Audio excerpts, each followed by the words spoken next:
이제 오늘 세 번째 교회입니다.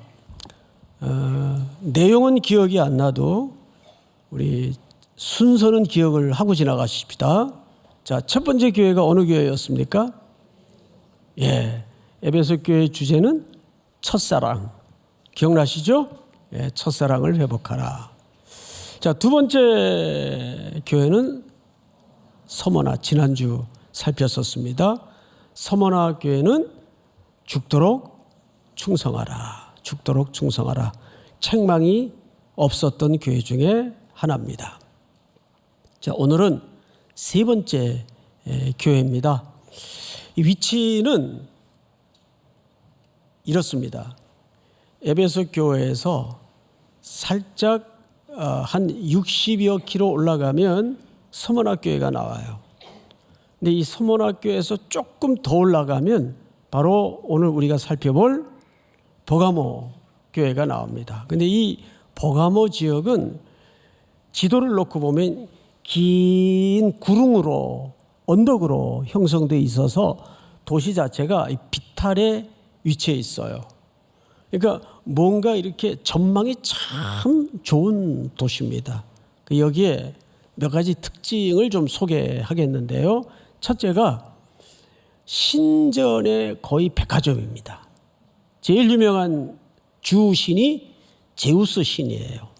주피터라고도 기억하시죠? 두 번째가 미네르바, 또 바카스, 이게 다 신의 이름입니다. 알고 마십시오. 근데 중요한 것은 그 중에 대표적인 신들이 이렇게 있지만 지난주 서머나 지역은 황제 숭배의 신전을 시작한 최초의 지역이었다면 이 버가모 교회는 그것을 꽃피운 도시입니다. 그래서 황제 숭배에 대한 신정과 숭상이 본격적으로 만개한 도시가 버가모입니다.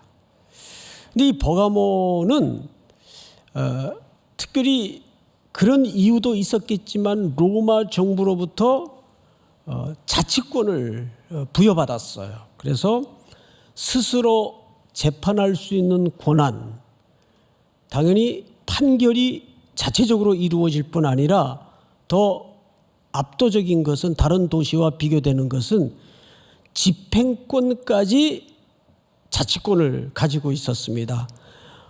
그러다 보니까 이 버가모 도시에 사는 사람들의 그 자긍심은 하늘을 찌를 듯 대단했어요. 자기 도시에 대한 이 프라우드가 아주 대단했습니다. 그래서 스스로를 뭐라고 그 이름을 붙였는가 하면 정의의 칼, 재판, 심판, 판결하면 이 칼의 이미지가 있지 않습니까? 그래서 자기 도시를 정의의 칼. 그래서 지금도 거기에 관광을 가면 그 칼집이 있는 조그만 모형의 칼들 그렇게 많이 판다 그래요. 저는 가보진 않았는데 그 자료를 보니까 그렇게 돼 있더라고요. 자, 문제는 그런 도시적 배경을 가진 상황에 복음이 들어갔고 버가모 교회가 세워졌겠죠. 이제 그런 도시적 맥락에서 버가모 교회가 직면한 상황이 뭔가를 보면 12절 이렇게 되어 있습니다. 요한계시록 2장 12절 보시면 버가모 교회의 사자에게 편지하라. 좌우에 날선 검을 가지신 이가 이르시되. 자, 우리 지난주 그 앞주에도 말씀을 드렸지만 각 교회마다 그 교회가 마주한 상황의 맥락에 따라서 예수님이 자기에 대한 묘사가 똑같다 그랬습니까? 다 다르다 그랬습니까? 그렇죠. 다 달라요. 그러면 오늘 버가모 교회 성도들에게는 뭘로 예수님이 자신을 묘사하고 들어오셨죠? 좌우에 날성검을 가지신 이라는 표현으로 들어왔어요. 그러면 그 도시적 분위기를 듣고 이 본문을 보니까 살짝 이해가 돼야 안 돼요. 네. 진짜 정의의 칼이 누구의 칼인가? 그거를 진짜를 드러내보자 그 말이에요. 그래서 계시록을 쓴 본래의 목적이 뭐라 그랬죠? 흔들리는 세상에, 가치가 혼재되어 있는 우왕좌왕하는 비틀거리는 세상에 이걸까 이것도 잡아보고 저걸까 저것도 잡아보지만 손에 다 빠져나가는 물 같고 안개 같단 말이에요. 무엇이 진짜냐? 사랑하는 나의 자녀들이요, 사랑하는 백성들이요, 흔들리지 마십시오. 그리스도만이 참된 소망이 되시고 그분만이 우리 모든 삶의 주권자가 되시고 진짜입니다. 그러니까 이 글을 쓴 애초의 목적이 진짜가 무엇인가를 드러내고자 하는 게 의도예요. 여러분, 세상의 판결도 보면 시대에 따라서 판결이 다 영원히 일치합니까? 다 달라집니까? 가치관이 다 달라져요. 무슨 글의 제목이나 영화 제목처럼 그때는 맞았는데 지금은 틀린 게 얼마나 많아요. 근데 그때는 틀렸는데 지금은 맞는 게 얼마나 많아요. 심지어 교회 안에서도 그래요. 저희는 중고등학교 다닐 때 교회에서 CCM을 불러요. 뒤통수 맞고 그랬어요. 어디다가 기타를 퉁퉁거려요. 장로님들한테 야단 맞고 그랬어요. 그땐 그게 틀렸어요. 그분들이 잘못됐다는 게 아니라 그때 기준은 그게 틀렸어요. 그런데 요즘은 심지어 심벌이 올라오고 북이 올라오고 기타뿐만 아니라 현악기가 올라오고 세상의 기준이라는 게 그래요. 그러니까 예수님이 여기서 양날선 검으로 등장하시는 이유는 이 도시가 갖는 그런 자긍심에 대놓고 무엇이 진짜 긍지이고 무엇이 진짜 올바른 정의인가를 설명하고 싶었던 겁니다. 그러면 이 설명을 위해서 버가모 교회가 지금 마주하고 있는 어떤 맥락과 상황이 있었을 거란 말이에요. 그 어떤 문제가 있었을까? 첫 번째는 칭찬이 등장합니다. 그 다음에 두어 가지 책망이 등장하는데 그거를 이제 날선 검을 가지신 예수 그리스도의 말씀으로 예수 그리스도께서 어떻게 드러내시는가를, 어떻게 판정하시는가를 보자고요. 13절 우리 한번 전체 같이 한번 읽어볼까요? 시작. 내가 어디에 사는지를 내가 아노니 거기는 사탄의 권자가 있는 데라. 내가 내 이름을 굳게 잡아서 내 충성된 종인 안디바가 너희 가운데 곧 사탄이 사는 곳에서 죽임을 당할 때에도 나를 믿는 믿음을 저버리지 아니하였도다. 예, 여기 이제 몇 가지 어려운 대목이 있는데 다른 교회와 여실하게 똑같이 패턴 하나가 등장을 해요. 내가 안다. 내가 안다. 이건 교회마다 예수님의 그 교회 상황을 정확히 살피시는, 함께 하시는 수사적 표현입니다. 내가 안다. 근데 뭘 알고 계세요, 주님이? 네가 사는 곳을 안다. 좀 어렵죠, 여기서부터. 너는 누구고 사는 곳은 어디에? 아직 모르겠어요. 그런데 이어서 이런 설명이 등장을 합니다. 네가 어디에 사는지를 내가 아노니 거기는 사탄의 권자가 있는 데라. 이 사탄의 권자가 그러면 어딜까? 또 무엇일까에 대해서 학자들마다 견해가 다 달라요. 성경이 이 사탄의 권자에 대해서 아주 정확하게 이거다라고 성경에 설명을 내놓지 않습니다. 여기서 말하는 사탄의 권자는 뭘 가리키는 것일까?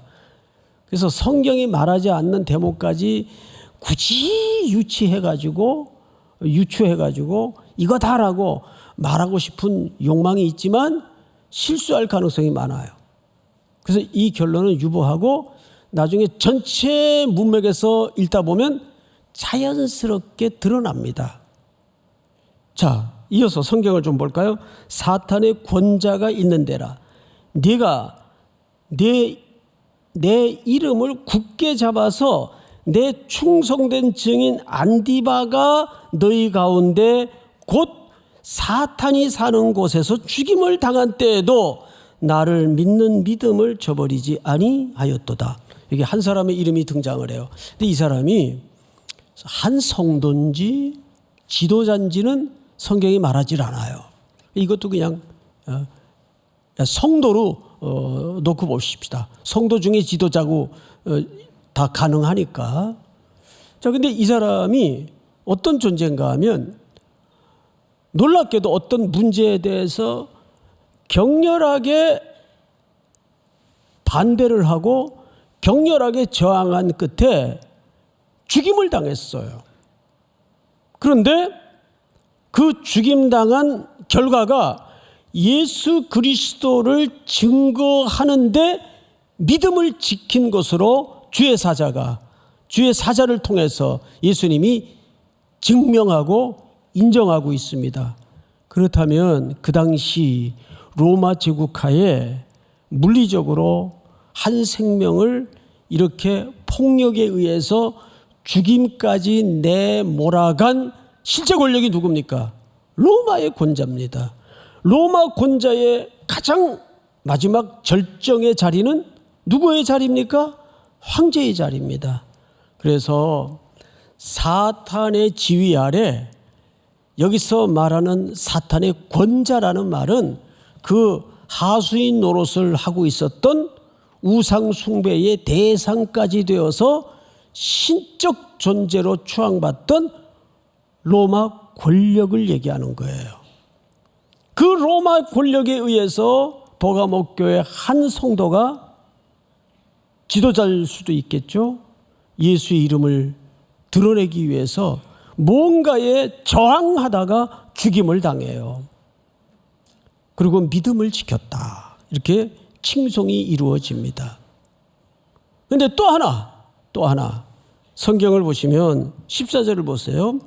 아주 불편한 접속사가 모든 걸 또 반전을 시키죠. 그러나 자, 여기서부터 다 같이 시작. 그러나 내게 두어 가지 천망할 것이 있나니 거기 내게 발람의 교훈을 지키는 자들이 있도다. 발람이 발락을 가르쳐 이스라엘 자손 앞에 걸림돌을 놓아 우상의 제물을 먹게 하였고 또 행음하게 하였느니라. 이제 오늘 성찬식도 있고 시간이 짧다 보니까 이 발람에 대해서 설명하기는 시간상 물리적으로 부족하고 이렇게 생각하면 돼요. 구약의 유명한 선지자입니다. 근데 이 사람이 돈에 탐욕이 되어서 하나님의 백성을 저주하러 갔다가 하나님의 사자를 만나서 혼이 납니다.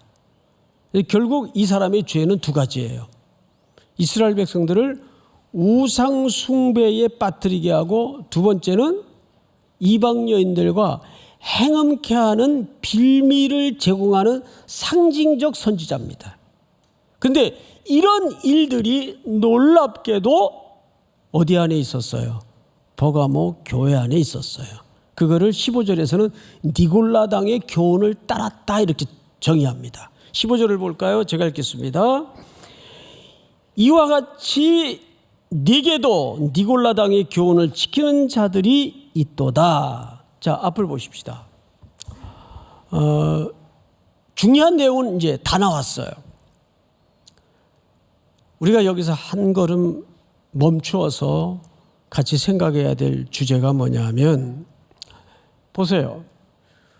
어떤 문제에 대해서 목숨을 걸고 순교를 각오하고 지켜낸 충성스러운 증인이 있었습니다. 그런데 한 교회 공동체에 일어난 일이기 때문에 아마 그거를 오히려 우상 숭배에 빠지고 행음하는 데 빠진 무리들과 상황 자체는 똑같았을 거예요. 그들은 우상 숭배에 빠지고 그들은 음행하는 데 빠져버리고 말았어요. 자, 이게 참 혼란스러운 거예요.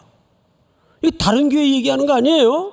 음행에 빠진 사람들은 다른 교회 성도들이고 또 순교까지 한 이 교회는 또 다른 교회고 그런 게 아니에요. 한 공동체 안에 벌어진 양극단의 칭찬과 책망이에요. 이 둘은 언제나 혼재되어 있다고요. 그건 오늘날 교회도 마찬가지예요. 여기에서 우리는 가장 신앙의 덕목 가운데 필요한 게 뭐냐면 신앙적 열심이 아니라 종교적 열광주의가 아니라 분별력입니다. 그런데 사탄이란 놈은 성도들을 교회를 회방하고 무너뜨리는데 매우 격렬한 물리적인 고난의 모습으로 성난 모습으로 달겨들지 않아요. 그건 뻔한 싸움이니까 성도들이 무장할 준비를 무장할 가능성이 높으니까 그런 싸움으로 교회를 파고들지 않아요. 항상 비슷하게 들어오는 게 문제예요. 비슷하게 들어오다 보니까 성도들이 전선에 혼란을 겪어요. 이게 뭐가 진짜야? 저분은 이렇게 얘기하고 이분은 이렇게 얘기하는데 뭐가 진짜야? 게다가 아주 은혜로운 포장을 해서 하나님의 일로 포장을 해서 성도들에게 접근을 해요. 그래서 열심을 내게 만들고 진심을 갖게 만들어요. 진심이 얼마나 괴물 같은 건지 압니까? 예수님 쫓아가던 베드로도 선생님, 가만히 있는 제자들에게 얘들은 다 줄을 버리고 도망가더라도 제 인생에 배반이란 두 글자는 없습니다. 며칠 갔어요? 하루도 못 갔어요? 몇 시간 못 갔어요?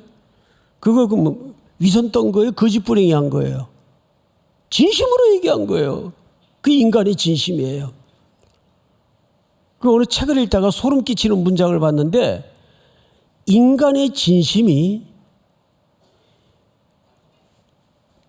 수천 명, 수만 명을 죽일 수도 있다는 거예요. 방향을 잘못 잡으면. 역사에 괴물이 하나 있죠. 히틀러. 게르만 민족의 부흥을 위해서 죄 없는 유대 어린아이서부터 노인에 이르기까지 가스실에 집어넣고 600만 명 이상을 통계에 잡힌 것만 사지로 몰아넣었습니다. 그 히틀러가 그 위선 떤 거예요? 진심으로 한 짓이에요. 그 진심이 가치관을 잘못 잡으면 사탄이 가장 잘 써먹는 방법이에요. 그래서 버가모 교회 사람들의 특성상 아주 정의감에 불탔죠. 자기들만 옳은 줄 알았죠. 그래서 여러분 이 분별력을 잃어버리지 않으려면 먼저 겸손해야 돼요. 아, 나도 오류가 있을 수 있다. 내 생각도 틀릴 수 있다. 이게 자기를 객관적인 자리에 던질 줄 아는 태도가 겸손한 태도입니다. 그런데 우리는 내가 옳다고 생각되면 막 광장에서 소리치고 싶죠. 나팔을 불고 그래요. 네, 이게 사탄의 덫에 척척 넘어지는 안타까운. 그래서 그걸로 공동체가 하나님의 선한 일을 하다가, 그러니까 교회 잘 보세요. 교회 공동체 안에 가만히 아무것도 안 하고 있는 사람은 안 넘어져요. 예? 근데 뭔가 열심을 가지고 주장을 하고 의견을 내고 그런 과정을 통해서 사탄이 들어와요. 그래서 우리가 그 전선을 헷갈리면 안 돼요. 전선을 잘 분별하는 방법은 예수의 피의 공로를 입어서 나도 죄인이라는 기본적인 토대 위에 자기를 객관적으로 볼 줄 알아야 됩니다. 그래서 사람이 직급이 올라갈수록 뭐가 떨어져요? 공감 능력이 떨어져요. 그거 내가 다 해봤어. 여러분, 해봤겠죠? 그런데 세상이 한 주간에도 얼마나 고양이 눈알처럼 바뀌어요. 그때 게 지금은 틀릴 수도 있고 그때 맞았던 게 지금은 아닐 수도 있어요. 예? 다 해봤어. 경험치라는 게 웃기는 겁니다. 그런 꼰대 같은 생각을 가지면 안 돼요. 저도 이번 주 내내 AI GPT 그거를 워밍업을 한번 해봤는데 충격이에요. 시대가 대변혁을 이루고 있어요. 이제는 무슨 표절 얘기가 이게 아무 의미가 없어져 버리는 세상이 되더라고요. 얘가 인공지능으로 막 소설을 쓰고 창작을 하는데 사람이 이렇게 할 수 있을까 싶을 정도로 기가 막힌 세상이 됐더라고요. 근데 이건 이제 변화가 아니라 변혁에 가까운 대세의 시대가 되었어요. 세상이 이렇게 달라지는데. 예? 그러니 우리가 영적인 생활에서 이런 걸 분별하기가 얼마나 어려워집니까? 누구만이 유일하게 진리이십니까? 그리스도만이. 그리스도만이. 믿습니까? 그걸 잘 분별할 수 있어야 돼요. 보가목교회는 한쪽에서는 순교를 당하는데 같은 사안을 놓고 한쪽에서는 우상 숭배에 빠지고 음행에 빠지는 일들이 벌어진단 말이죠. 근데 이기는 그에게 두 가지를 약속해요. 두 가지. 성경을 보시면 17절. 귀 있는 자는 성령이 교회들에게 하시는 말씀을 들을지어다. 이기는 그에게는 내가 감추었던 뭐를 주고 만나를 주고 또 흰돌을 줄 터인데 그 돌 위에 새 이름을 기록한 것이 있나니 받는 자밖에는 그 이름을 알 사람이 없느니라. 할렐루야. 자, 이 결론입니다. 끝까지 분별력으로 지혜롭게 말씀을 쫓아 이긴 자에게는 두 가지를 줬어요. 만나. 여러분, 성경 전체 줄거리에서 뭐 증거가 차고 넘치지만 이 만나는 결국 광야에서 이스라엘 백성들이 40년 동안 하루도 거르지 않고 경험했던 생명의 원천이에요.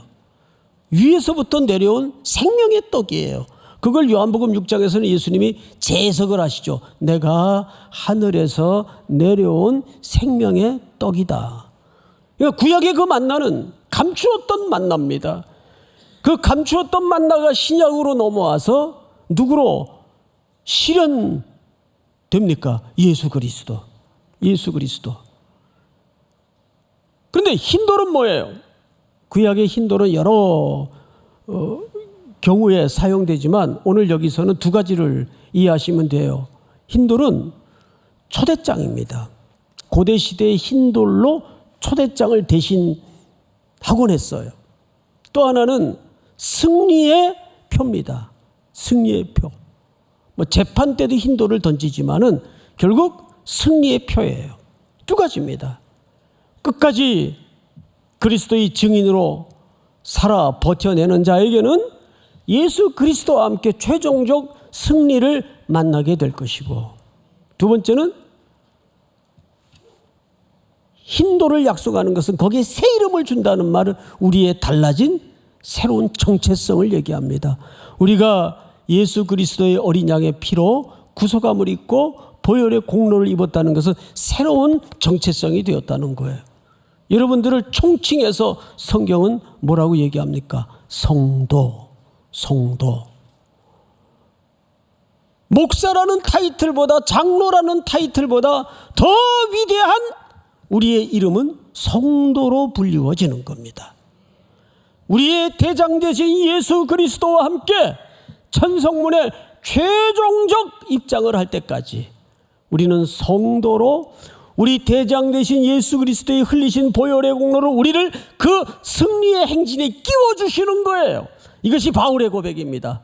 무지랭이 같은 미말에 놓인 나도 그 예수 그리스도의 승리의 행렬에 끼워주시는, 이게 성도의 특권입니다. 우리 어릴 적 놀이할 때도 붙어 예? 다방구 이런 거 하면은 떨어지면 아웃되잖아요. 예수 그리스도께 어떤 상황 속에서도 꼭 붙어있는 성도들이 될 수 있기를 주의 이름으로 축복합니다. 다 일어나십시다. 예수의 피를 힘입어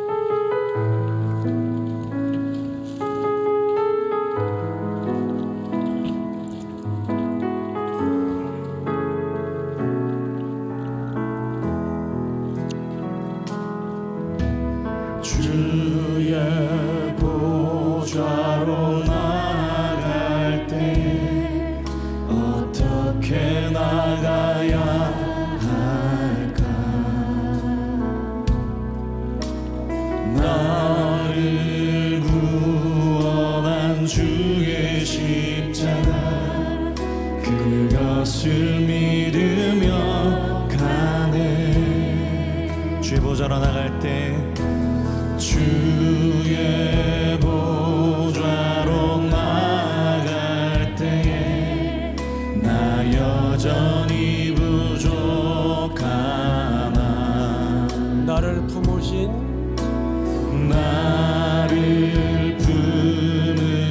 주의 그 사랑 그것을 믿으며 가네. 자격 없는 내 힘이 아닌 자격 없는 내 힘이 아닌 오직 예수님의 보혈 오직 예수님의 보혈로 자격 없는 내 힘이 아닌 예수님의 보혈 오직 예수님의 보혈로 우리 오른팔을 높이 들고 십자가의 보혈 십자가의 보혈 완전하신 사랑 힘입어 나갑니다. 십자가의 보혈 십자가의 보혈 완전하신 사랑 힘입어 예배합니다. 십자가의 보혈 십자가의 보혈 완전하신 사랑 힘입어 나갑니다. 십자가의 보혈 완전하신 사랑 힘입어 예배합니다.